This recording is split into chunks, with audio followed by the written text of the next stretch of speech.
Welcome back to HOA Control Freaks. The snow was not the problem, the HOA was. Catherine Miller blocked my front steps with a folding sign stand and yelled that my walkway failed inspection and the Eastgate Commons Association would post an official hazard notice and fine me if I did not clear it again, right now. "You are going to re-shovel that edge, because I can still see snow," she screamed, jabbing one finger at the seam where my driveway met the sidewalk. I stood on my porch in Lakewood, Colorado, holding a tabbed binder under one arm and my phone in the other hand, watching her drag that metal stand into position like she was setting up a roadblock. The temperature was dropping again, and anything wet would turn into a sheet of ice by nightfall. I work as a high school assistant coach, and I need my neighborhood reputation clean. The HOA was smearing me with bogus winter violations every time the plow came through, and Catherine was leading the charge as the self-appointed compliance officer. I stepped down onto the cleared walkway, my boots crunching on the thin layer of slush that had refrozen in the last hour. Catherine pulled a clipboard with a clear rain cover from under her parka, tapping it with her gloved hand. "Smile. I am documenting this for the file," she said, her voice sharp and bright in the cold air. I could see her breath puffing out in white clouds. Behind her, the street was a mess of compacted snow and ice ruts from the morning plow pass. The plow had shoved a 2-foot berm of frozen chunks right across the end of my driveway, and Catherine had already sent me a notice demanding I break them up immediately. That was 3 hours ago. I had cleared the walkway twice already today, and now she was back, claiming I missed a spot. "Your camera does not matter. My minutes are the truth," Catherine said, stepping closer to the stand and adjusting it so the metal feet bit into the ice. I kept my phone steady, framing her and the clipboard in the shot. I had been recording every interaction with her for 2 weeks, ever since the HOA started this winter enforcement campaign. The Eastgate Commons Association was a neighborhood where deadlines changed depending on who was being targeted, and I was clearly on the list. Catherine had sent me 4 notices in 10 days, each one escalating the threat. The latest one included a brand new fine that appeared out of thin air with no vote on record. She claimed the board approved it in an emergency session, but when I asked for the meeting minutes, the management company wanted $50 just to release them. I lowered my phone and looked at the walkway. It was clear. The only snow left was the berm the plow had dumped at the end of my driveway, and I had a cracked ice melt scoop sitting on my porch that Catherine insisted I must use to comply with the new rules. I had used it twice already. The scoop handle was split down the middle, held together with duct tape, and it barely held a pound of salt. Catherine had handed it to me last week during another inspection, saying the HOA required all residents to use approved tools for winter maintenance. When I asked where I could buy another one, she told me the HOA would provide replacements on a case-by-case basis. So far, no replacement had arrived. Catherine tapped her clipboard again. "You have 30 minutes to re-clear this edge, or I am issuing a hazard citation and the board will escalate to towing," she said. I felt my jaw tighten. Towing. She had threatened that before, but this was the first time she put a clock on it. I glanced at my truck in the driveway. I had a snow shovel in the bed, the same one I had been using all morning. Catherine had already written me up for improper equipment storage, claiming the shovel was a safety hazard because it was visible from the street. That notice was sitting inside my binder right now, along with the other 3. "I am trying to keep this simple, Catherine," I said, keeping my voice calm. "I cleared the walkway twice today. The plow just came through and left that berm. I will break it up, but you cannot fine me for something the county plow did." She shook her head, her ponytail swinging under her hood. "The plow is not your concern. Your concern is compliance. The rules state that all walkways and driveway aprons must be clear of snow and ice at all times during winter months. That includes any accumulation caused by plowing operations. You signed the covenants when you moved in." I did not stop her, because I wanted her on record. Every word she said was another piece of evidence I could use later. I pulled the binder tighter under my arm and stepped back toward the porch. "Fine. I will clear it right now. But I need you to confirm that this is the last notice for today." Catherine tilted her head, her smirk widening. "I do not confirm anything. I document compliance. If you are in compliance, there is no notice. If you are not, there is." She turned and started to walk back toward the street, dragging the folding stand with her. The metal feet scraped loudly on the ice. I watched her go, my phone still recording. She stopped at the curb and turned back. "Oh, and your truck needs to be moved by 6 tonight. The board is scheduling a tow sweep for any vehicles obstructing snow removal access." My truck was parked in my own driveway. It was not obstructing anything. I went inside and grabbed the cracked ice melt scoop, then headed back out to the driveway. The berm was a solid wall of compacted snow and ice chunks, some of them the size of bowling balls. I wedged the scoop under the nearest chunk and tried to pry it loose. The handle flexed, and the tape peeled back, but the chunk stayed put. I set the scoop down and used the edge of my boot to kick the ice free. It broke into 3 pieces, and I shoved them onto the lawn. Behind me, I heard a car door slam. I turned and saw Catherine sitting in her sedan at the curb, her phone aimed at my driveway. She was filming me. I waved at her and kept working.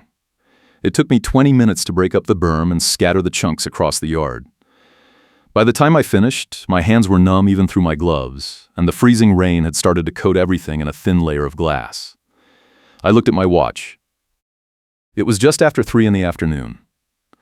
If Catherine was serious about the tow sweep, I had less than 3 hours to figure out what she meant by obstructing snow removal access. My truck was parked in my driveway, behind my house, on my property. There was no rule in the covenants about driveway parking during winter. I went back inside and opened the binder. The most recent notice was dated 2 days ago. It cited improper equipment storage and threatened a $50 fine if I did not move the shovel out of the truck bed within 24 hours. I had ignored it because the rule it referenced did not exist. I had checked the covenants 3 times. There was nothing about tool storage, nothing about visible equipment, and nothing about driveway parking. The notice was a fabrication.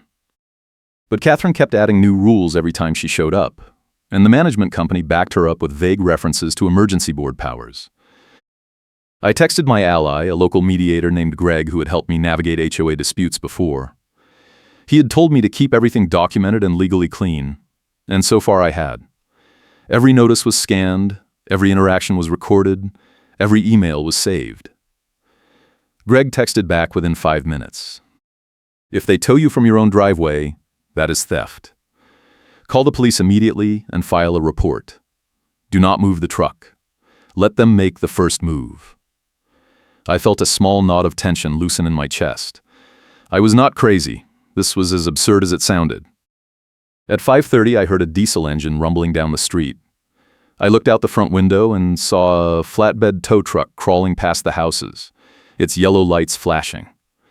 Catherine was walking next to it, pointing at driveways. I grabbed my phone and stepped outside. The truck stopped 3 houses down, and the driver got out. Catherine handed him a piece of paper and pointed at a sedan parked in that driveway. The driver shook his head and got back in the truck. Catherine said something I could not hear, and the driver rolled down his window. They argued for a minute, and then the truck pulled away without hooking anything. Catherine turned and saw me standing on my porch. She walked up my driveway, her boots crunching on the freshly cleared ice. "You are still here," she said, glancing at my truck. "I told you 6 o'clock. It is 5:30, I said, and my truck is parked on my property." She pulled out her clipboard and made a note. "Obstruction of emergency snow removal access. That is a $75 fine, effective immediately." I held up my phone. "Define obstruction." She did not answer. She just turned and walked back to the street. I called Greg. He answered on the second ring. They just tried to tow my truck. The driver refused, but Catherine is claiming I am obstructing emergency access. Greg sighed. She is making it up. Emergency access rules apply to fire lanes and main roads, not private driveways. You need to file a formal complaint with the management company and copy the board. Demand they produce the vote authorizing these fines. If they cannot, you have grounds to challenge every notice. I thanked him and hung up. Then I sat down at my kitchen table and drafted an email. I kept it short and direct. I requested copies of all board meeting minutes from the last 6 months, along with documentation of any emergency rule changes and the votes authorizing them. I attached photos of my cleared walkway and driveway, time-stamped and geotagged. I sent it to the management company and copied the entire board. The response came back in less than an hour. The management company said they would provide the minutes within 10 business days, but there was a $50 processing fee per request. If I wanted expedited service, the fee was $100. I read the email twice, then forwarded it to Greg. He called me immediately. That is not legal.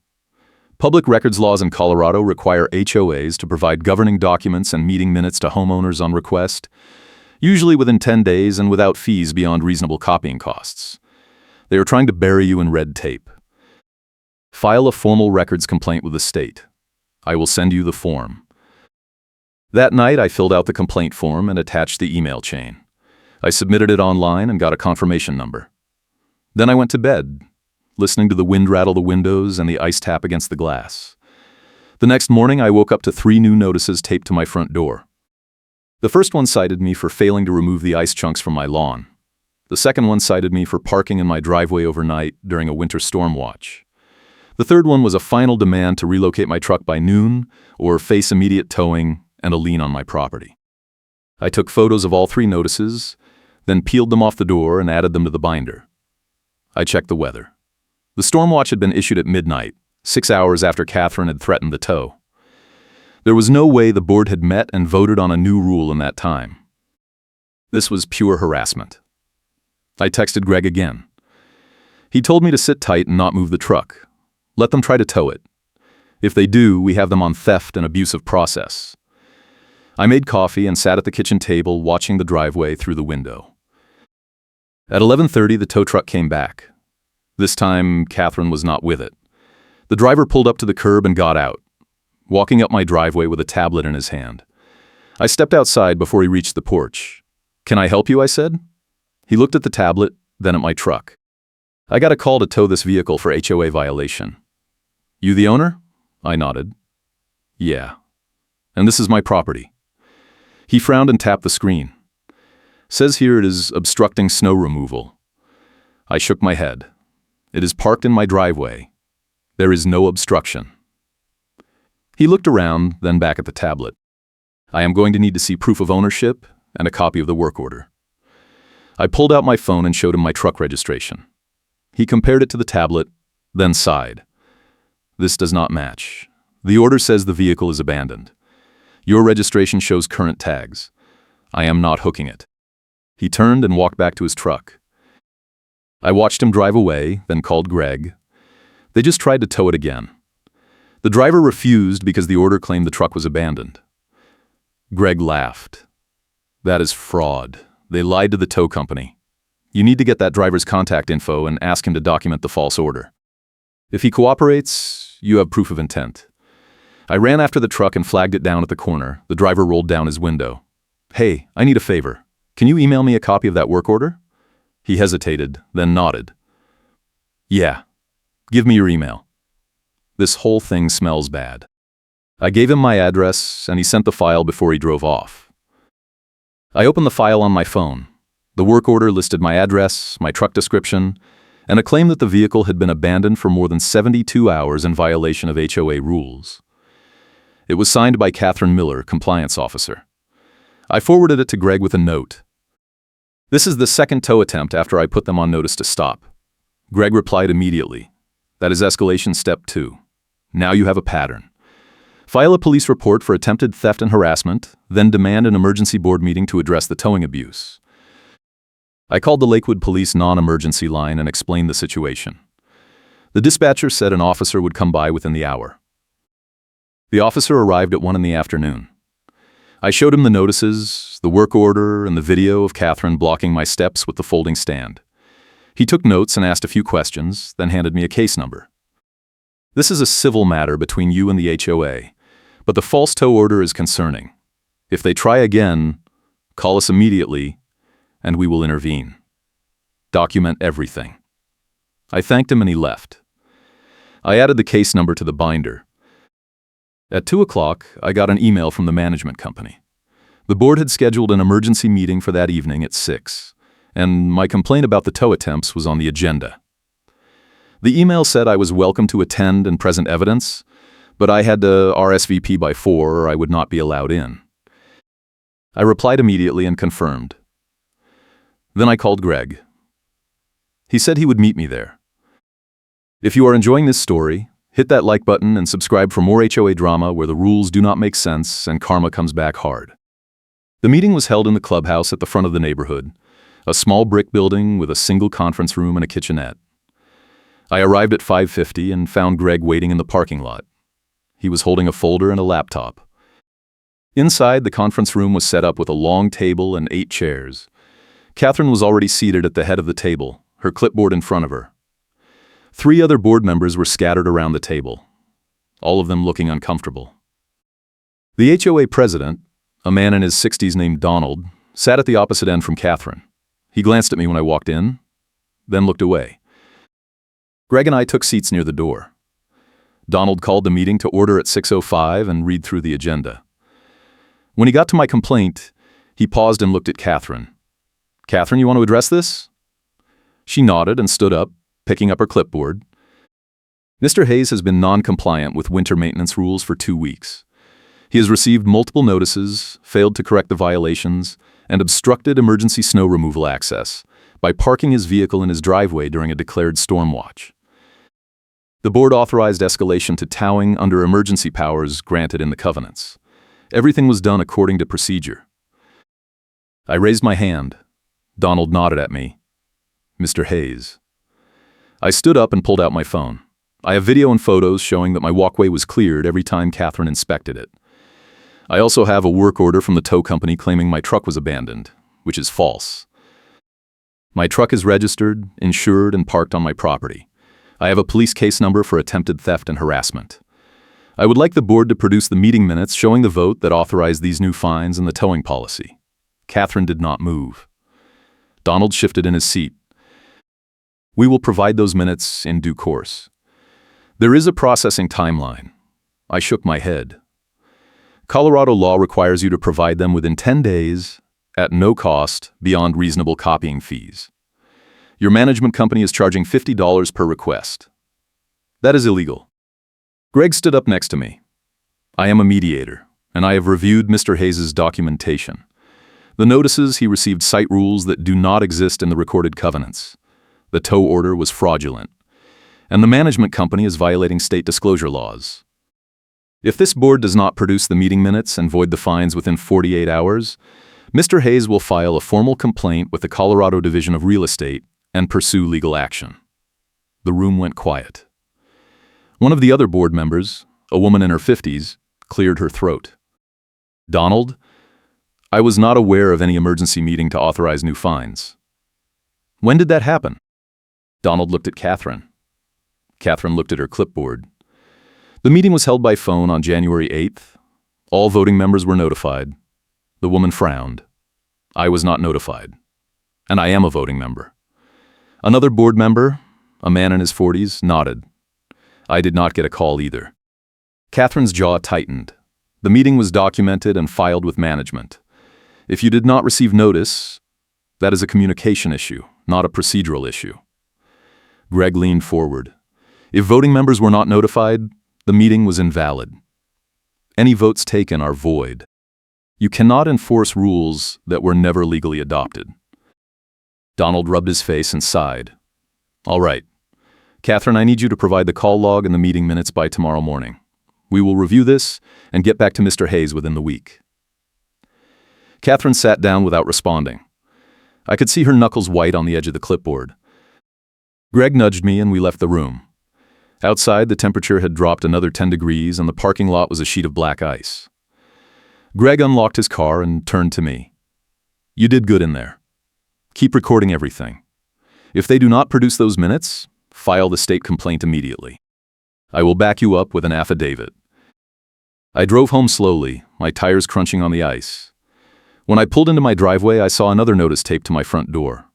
I got out and walked up to the porch, my boots slipping on the frozen walkway. The notice was handwritten on HOA letterhead. It said I was being fined $200 for disrupting a board meeting and threatening legal action against the association.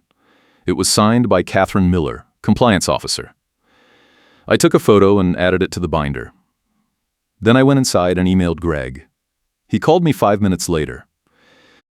"That is retaliation. File the state complaint tonight. I am drafting an affidavit right now." I submitted the state complaint with all the documentation, photos, videos, emails, work orders, and the false tow attempt. I attached Greg's affidavit and the police case number. The confirmation page said the division would review the complaint within 30 days and contact the HOA for a response. I printed the confirmation and added it to the binder. Then I sat down and waited. The next morning I woke up to my phone ringing. It was the tow truck driver. "Hey, I thought you should know. That HOA lady called me again this morning and tried to get me to come back and hook your truck." I told her no. She said she would report me to my company for refusing service. "I just wanted to give you a heads up." I thanked him and hung up. Then I called Greg. Catherine just tried to get the tow driver fired. Greg swore under his breath. "That is witness intimidation. Get a statement from the driver if he is willing." That is evidence of bad faith. I texted the driver and he agreed to send me a written statement. It arrived an hour later, short and direct. He described the 3 tow attempts, the false work order, and Catherine's call that morning threatening to report him.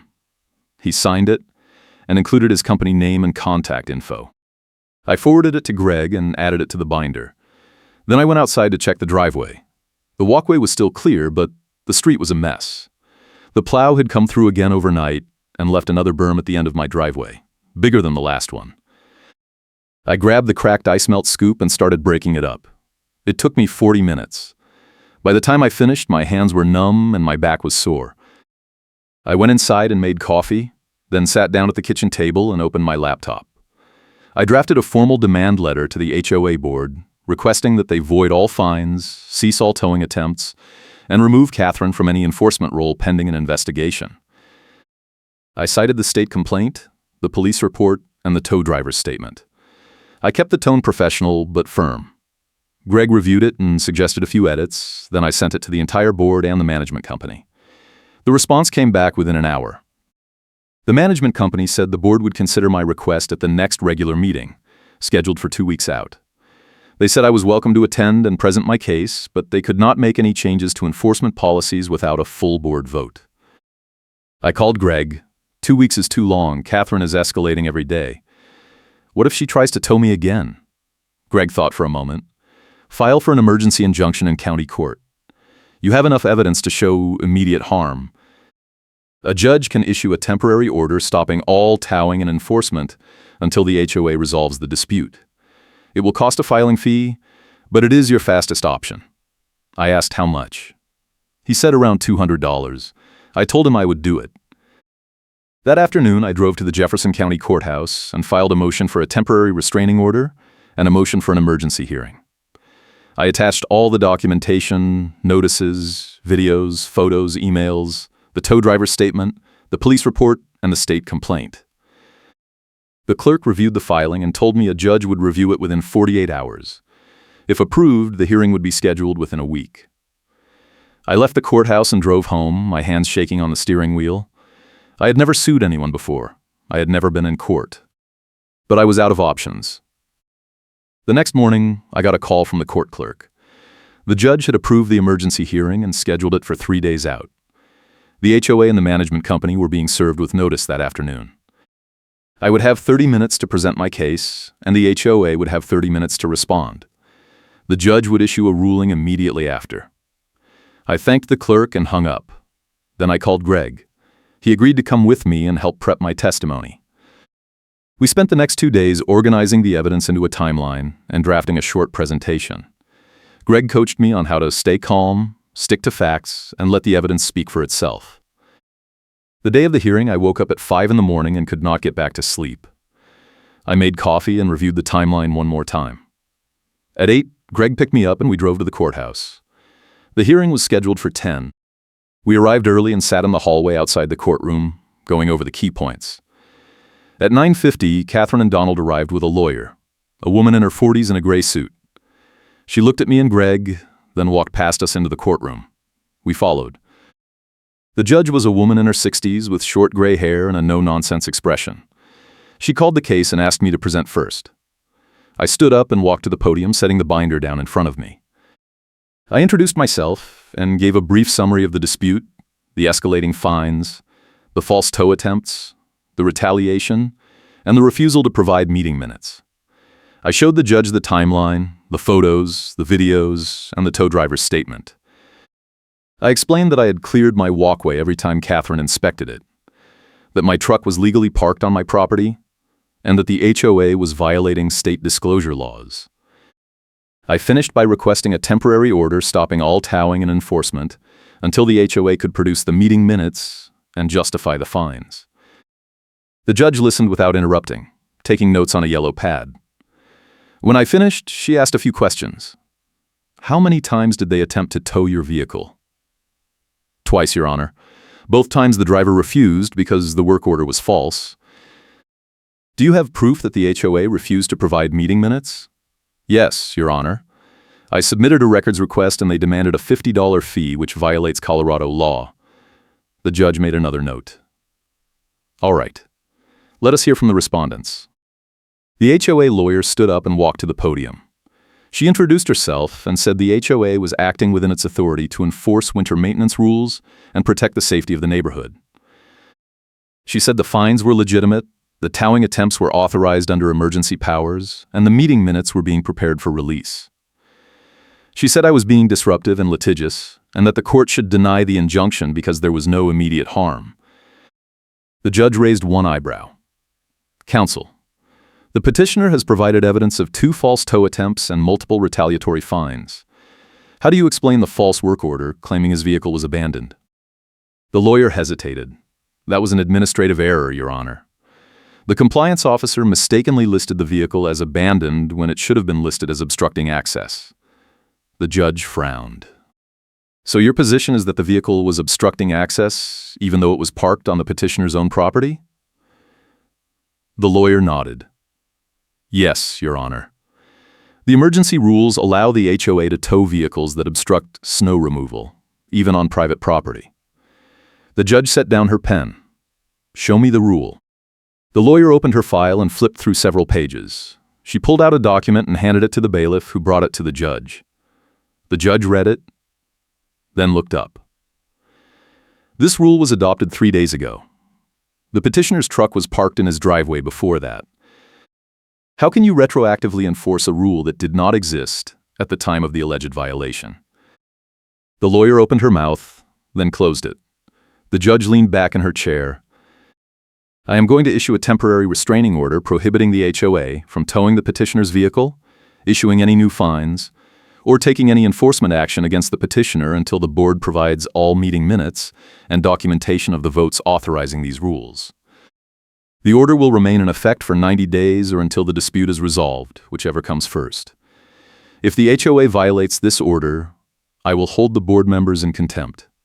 The lawyer started to object, but the judge held up one hand. I am also ordering the HOA to void any fines issued to the petitioner in the last 30 days and to reimburse him for any costs associated with this hearing. You will file a compliance report with the court within 10 days. We are adjourned. I stood there for a moment, trying to process what had just happened. Greg grabbed my arm and pulled me toward the door. Outside the courtroom, he clapped me on the shoulder. You just won.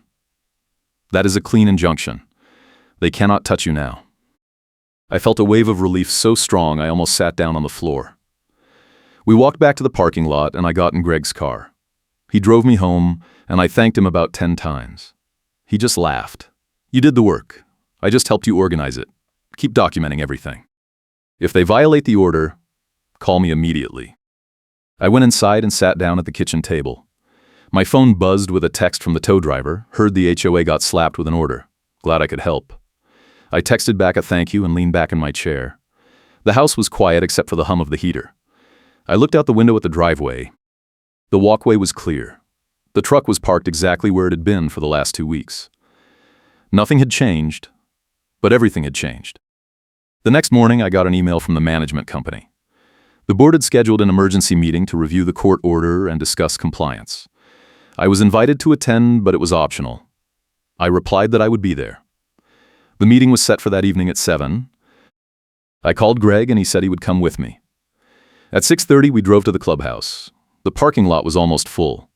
Inside, the conference room was packed. All 5 board members were there, along with the HOA lawyer and a representative from the management company.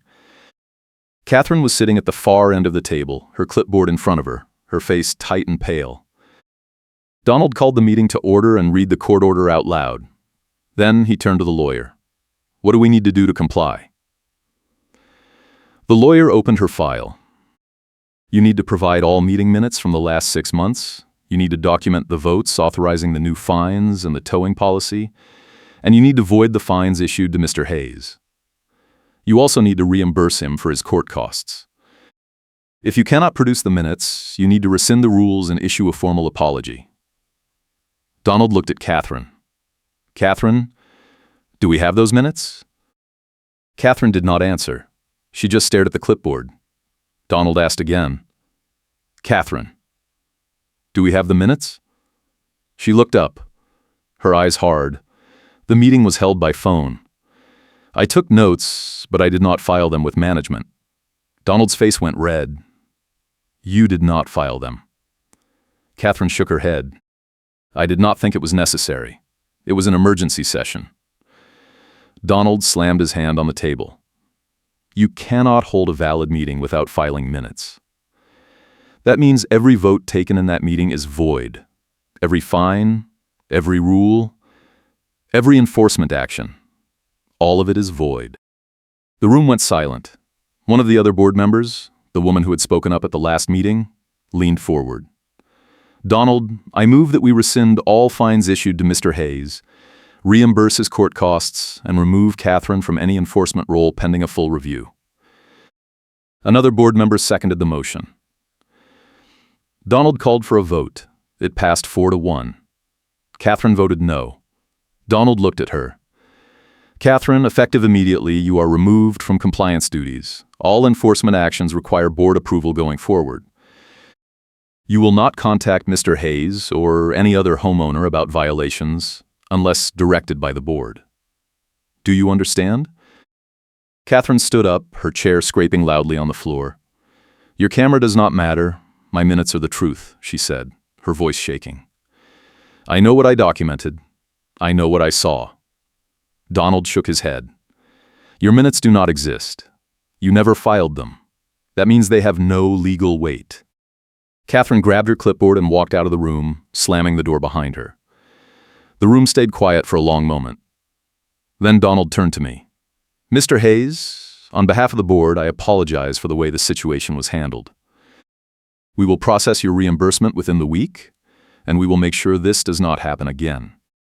I nodded. "Thank you, I appreciate that." Greg stood up next to me. "I would also recommend that the board review its enforcement procedures and provide training for any members involved in compliance. This situation escalated because there was no oversight and no accountability." Donald agreed and said he would bring it up at the next meeting. Greg and I left the clubhouse and walked out to the parking lot. The air was cold and clear, and the stars were bright overhead. I took a deep breath and felt the tension drain out of my shoulders. The reimbursement check arrived 5 days later, along with a formal letter from the board voiding all fines and apologizing for the enforcement actions. I deposited the check and filed the letter in the binder. 2 weeks after that, I got a call from the State Division. They had completed their review of my complaint and found that the management company had violated disclosure laws by charging excessive fees for meeting minutes. The company was being fined and ordered to provide the minutes to me at no cost. The minutes arrived in the mail the next day. They were sparse and incomplete, but they confirmed what I already knew. There had been no emergency meeting, no vote, and no authorization for the new rules. A month later, I ran into the tow truck driver at a gas station. He recognized me and walked over. "Hey, I heard the HOA backed off. Glad it worked out." I thanked him again for his help. He shrugged. "I just told the truth. That lady was trying to get me to do something illegal. I was not going to risk my license for an HOA power trip." We shook hands and he drove off. Catherine never contacted me again. I saw her once at the neighborhood mailbox, and she turned and walked the other way without saying a word. The board passed a new policy requiring all enforcement actions to be approved by at least 3 board members and documented in writing. Donald stepped down as president 6 months later, and the board elected the woman who had challenged Catherine at the meeting. She ran on a platform of transparency and accountability, and she won by a wide margin. I kept the binder on a shelf in my office along with the court order and the state complaint confirmation. I did not need it anymore, but it felt good to have it there. A reminder that even when the rules are stacked against you, you can still win if you document everything and stay legally clean. The neighborhood is quieter now. The plow still leaves berms at the end of my driveway, but no one shows up with a clipboard to yell at me about it. I clear the snow when I can, and I leave it when I cannot, and no one says a word. I am glad you tuned in.